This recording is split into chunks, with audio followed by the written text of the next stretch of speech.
Bienvenue dans ce studio. Les élections législatives des 12 et 19 juin prochains approchent. Coup de projecteur ce soir sur la 3e circonscription des Pyrénées-Orientales. C'est celle de Prades. C'est la circonscription la plus étendue du département puisqu'elle part de Bourg-Madame et va jusqu'au canton perpignanais de Saint-Assiscle. 117 000 habitants. C'est une circonscription majoritairement rurale et en partie montagnarde, plutôt ancrée à droite modérée. La députée sortante est Laurence Guette, qui n'a pas été reconduite par les instances nationales de La République En Marche. Donc une certitude, dans la 3e circonscription des Pyrénées-Orientales, il y aura un nouveau député ou une nouvelle députée au soir donc, du 19 juin prochain. Un débat, 5 candidats. Merci à tous et à toutes d'être là. Pierre Bataille, maire de Fontrabiouz, artisan, chef d'entreprise, candidat pour Ensemble Majorité Présidentielle. Alors on a demandé à chacun et chacune des candidats un adjectif pour se qualifier. Vous avez choisi rassembleur. Pourquoi ?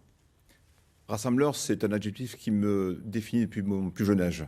Dans la vie de tous les jours, dans le monde sportif, j'ai été sur les terrains de rugby une bonne partie de ma vie en tant que capitaine, mais aujourd'hui dans la politique en tant que maire et président de ma communauté de communes.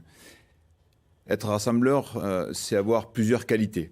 La première, c'est avoir beaucoup d'humilité.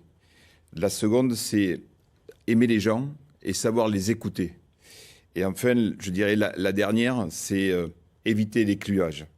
Et donc, être rassembleur, c'est savoir jouer collectif sur les compétences communes.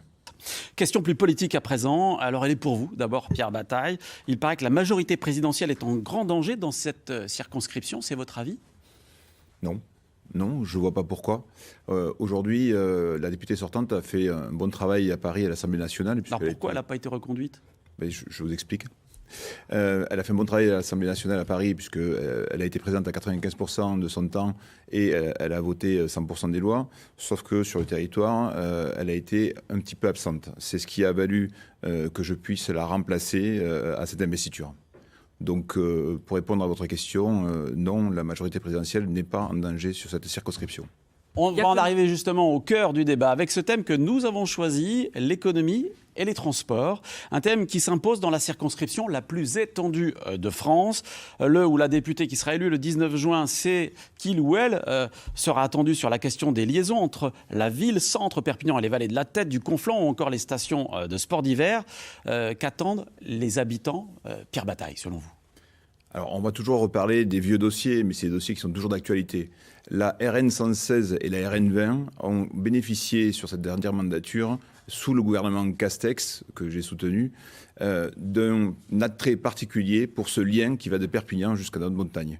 Aujourd'hui, à titre expérimental, il y a une convention qui a été signée entre l'État, les États, et je reviendrai dessus, le département et la région pour avoir une convention donc à titre expérimental de délégation de compétences. 72 millions d'euros seront mis sur la table, financés. Quand je dis les États, c'est la France, l'Andorre. L'Andorre est un utilisateur de cette voie. Pour rénover l'axe essentiel entre Perpignan et les stations de ski. Alors, ce n'est pas une rénovation totale. Et aujourd'hui, il serait utopique de parler d'une rénovation totale comme ça du jour au lendemain. Ce qu'il nous faut aujourd'hui, c'est commencer à éradiquer les points noirs. Donc, le tourne à gauche de Vinça, qui est accidentogène, qui est mortifère. Donc, celui-là est dans les dossiers. Le tourne à gauche de R, des rabotages de virages dans la 116 et également le contournement de Marquichane. Monsieur Bataille, il y a un bel hôpital à Prades aussi qui s'est pas mal développé. Et à Puigcerdà. Et à Puigcerdà, transfrontalier. Oui. Tout à fait. Tout Oui. à fait. Nous bénéficions donc de cet hôpital transfrontalier qui est sur le territoire espagnol, je le rappelle. Et donc aujourd'hui, ce territoire, en tout cas cet hôpital, subit de quelques difficultés. Et avec le sénateur Calvet, avec les politiques en place, nous occupons d'arriver à pouvoir mettre cet hôpital à la sauce européenne, chose qui n'y avait pas aujourd'hui. Et le tourisme 4 saisons, Monsieur Bataille, ça marche ? Bien sûr. Aujourd'hui, il y a un rapport que je réfute, celui de Mme Gate. C'est un rapport sur le changement climatique en montagne qui est tout à fait néfaste pour notre tourisme, en tout cas dans la montagne catalane. Le tourisme 4 saisons, Mme Degor, il existe depuis très longtemps puisque nous avons une montagne accessible où nous avons du ski l'hiver, mais nous avons la montagne l'été, c'est-à-dire le VTT, la randonnée. Merci, monsieur. Merci, monsieur Bataille. Alors, ajouter. vous allez pouvoir vous exprimer justement. Je vais vous passer la parole. Chacun votre tour. Le temps passe vite. Il vous reste à présent 45 secondes pour convaincre. Le tirage au sort vous a désigné Pierre Bataille pour commencer. Ensemble, majorité présidentielle. Et c'est à vous. 45 secondes pour convaincre. Ah ben c'est fini. On va pas plus parler. Donc, en tant que chef d'entreprise dans une entreprise artisanale, maire, président du comité de commune, je vis et je partage votre quotidien, notre quotidien.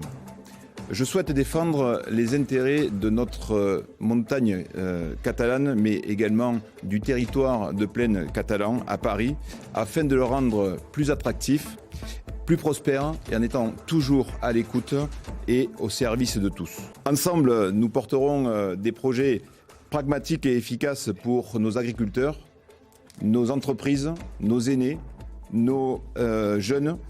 Et si vous m'accordez donc votre confiance, je mettrai toute mon expérience au service de notre belle circonscription. Merci.